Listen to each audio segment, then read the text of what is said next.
ओम शांति। आज प्यारे बाप दादा के अनमोल मधुर महावाक्य है 17 जुलाई 2025। आज की मुरली के सार में सुप्रीम टीचर बाबा ने नंबर 1 ऊंच पद पाने के लिए कहा, बच्चों को रोज अपना पोतामेल रखना है। कर्म इंद्रिया ही सबसे ज्यादा धोखा देती है। तो चार्ट में यह भी लिखना है कि आज कौन सी कर्म इंद्रिय ने धोखा दिया। इसमें आंखें बहुत नुकसान करती है, तो अपनी जांच करनी है। अच्छे अच्छे बच्चों को भी माया धोखा देती है। बाबा कहे जैसे भक्ति मार्ग में बुद्धि और तरफ जाती है तो अपने को चुटकी काटते हैं। ऐसे देखो, अगर कर्म इंद्रिय कहाँ धोखा देती है तो उस जगह से किनारा कर लो। और साथ में बाबा कहे जबान भी कोई कम नहीं है, अच्छी चीज छिपाकर खा लेंगे। यह नहीं समझते कि यह भी पाप है। चोरी हुई ना, सो भी शिव बाबा के यज्ञ से चोरी करना बहुत खराब है। कहा जाता है कख का चोर सो लख का चोर। जब तक कोई भी बुरी आदत है तब तक ऊंच पद पा नहीं सकेंगे। और अंडरलाइन कराया कि स्वर्ग में जाना कोई बड़ी बात नहीं है, लेकिन पुरुषार्थ करना है राजा रानी बनने का। और विशेष कहा कि बाप समझाते हैं मेरे से व्यापार करना है, ऊंच पद पाना है तो श्रीमत पर चलो। बाप कहते हैं यह कभी भूलो नहीं, गफलत नहीं करो, नहीं तो बहुत पछताएंगे, फिर ऊंच पद नहीं पा सकेंगे। और साथ में कहा कि इतने ढेर पुरुषार्थ करने वाले बच्चे हैं, 8 निकलते हैं पास विद ऑनर्स। 8 रत्नों की ही बहुत महिमा है। जो कर्म इंद्रिय जीत बनते हैं, बाबा कहे अपना टाइम कोई भी बात में वेस्ट नहीं करना है। माला का दाना बनने का पुरुषार्थ करना है। बाबा कहे नशा रहना चाहिए। तुमको इतना ऊंच पद पाने के लिए स्वयं भगवान पढ़ाते हैं, तो अच्छी रीति पढ़ना चाहिए ना। फिर आज भी बाबा ने स्मृति दिलाई कि बाबा हमेशा बच्चों से पूछते हैं, आत्म अभिमानी होकर बैठे हो, हर एक बात अपने से पूछनी होती है। हम आत्म अभिमानी हो बैठ बाप को याद करते हैं। बाबा कहे तुम शिव शक्ति पांडव सेना हो, तुम शिव बाबा की सेना हो। इस रूहानी सेना में बूढ़े बच्चे जवान आदि सब हैं। यह है माया पर जीत पाने की सेना। तो हर एक को माया पर जीत पाकर बाप से बेहद का वर्षा लेना है। फिर बाप समान बनने के लिए कहा कि बाप अब सब पर उपकार करते हैं, तो तुम बच्चों को भी उपकार करना है। किसी पर भी अपकार नहीं, कुदृष्टि नहीं, इसमें अपना ही नुकसान करते हैं। वह वाइब्रेशन फिर दूसरों पर असर करता है। अगर कुदृष्टि अपकारी दृष्टि होंगी तो वैसा ही अपकारी कुदृष्टि वाला वायुमंडल बन जाएगा। बाप कहते हैं यह बहुत बड़ी मंजिल है। बाबा कहे तुमको ज्ञान का तीसरा नेत्र मिला है ना, तो ज्ञान के तीसरे नेत्र से कर्म अकर्म विकर्म की गति को जान श्रेष्ठ कर्म करने हैं। कोई भी विकर्म नहीं करना है, अपना पोतामेल रोज रखना है। और साथ में कहा कि अभी तुम बच्चे विकर्म विनाश करने का पुरुषार्थ कर रहे हो, तो तुम्हें ध्यान में रखना है कि एक तरफ पुरुषार्थ कर रहे हैं तो फिर दूसरे तरफ विकर्म ना हो, नहीं तो नाम बदनाम हो जाएगा। जबकि जानते हो हमको स्वयं भगवान पढ़ाते हैं, तो कोई विकर्म नहीं करना चाहिए। बाबा कहे स्त्री पुरुष भाई बहनें आपस में जब मिलते हैं तो भी यही बात करते रहे, तो बाबा से पूरा वर्षा ले लेंगे। फिर अंडरलाइन कराया कि बाबा बच्चों को बहुत समझाते रहते हैं, यह पुरुषार्थ करो, ऐसे पुरुषार्थ करो। फिर यहाँ से क्लास से उठते हैं तो खलास। बाबा कहे हमेशा समझो हमें शिव बाबा पढ़ाते हैं, तकदीर में नहीं है तो फिर संशय उठता रहता है कि भगवान कैसे पढ़ाते हैं। तो जब निश्चय बुद्धि हो तब ज्ञान बुद्धि में बैठे।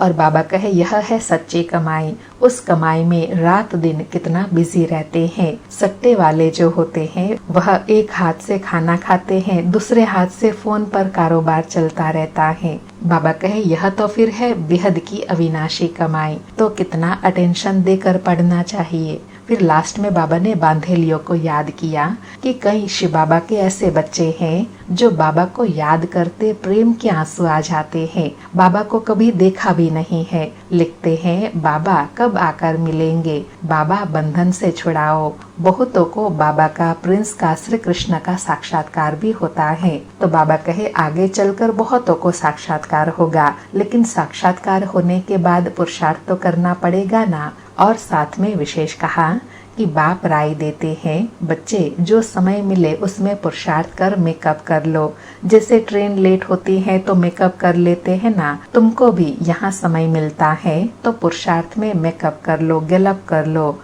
अर्थात जैसे देखो कार्य व्यवहार से समय मिलता है तो यह अविनाशी कमाई में लग जाओ, अपना कल्याण करो, श्रीमत पर चलो। सुनते हैं प्यारे बाप दादा के अनमोल मधुर महावाक्य।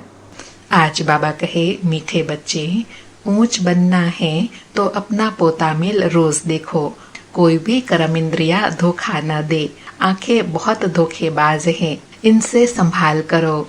आज मुरली से प्रश्न है, सबसे बुरी आदत कौन सी है, उनसे बचने का उपाय क्या है। उत्तर में बाबा कहे, सबसे बुरी आदत है जबान का स्वाद। कोई अच्छी चीज देखी तो छिपाकर खा लेंगे। छिपाना अर्थात चोरी।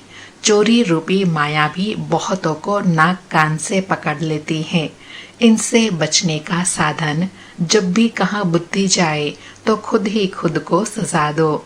बुरी आदतों को निकालने के लिए अपने आप को खूब फटकार लगाओ, अर्थात उसको खुद ही खुद सजा दो। सारी मुरली से धारणा के लिए सार है।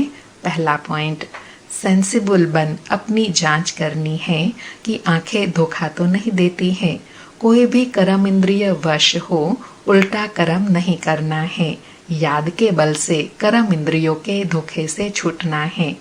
दूसरा पॉइंट, इस सच्ची कमाई के लिए समय निकालना है।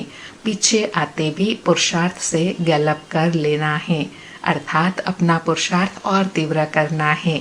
यह विकर्म विनाश करने का समय है, इसलिए और कोई भी विकर्म नहीं करना है। आज प्यारे बाबा का वरदान है, बालक सो मालिकपन के पाठ द्वारा निरअहंकारी और निराकारी भव। बालक सो मालिकपन के पाठ द्वारा निरअहंकारी सो निराकारी भव। स्पष्टीकरण है, बालक बनना अर्थात हद के जीवन का परिवर्तन करना।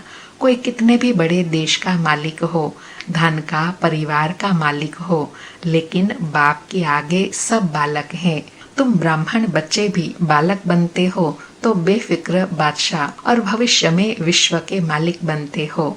बालक सो मालिक हूँ, यह स्मृति सदा निरहंकारी निराकारी स्थिति का अनुभव कराती है।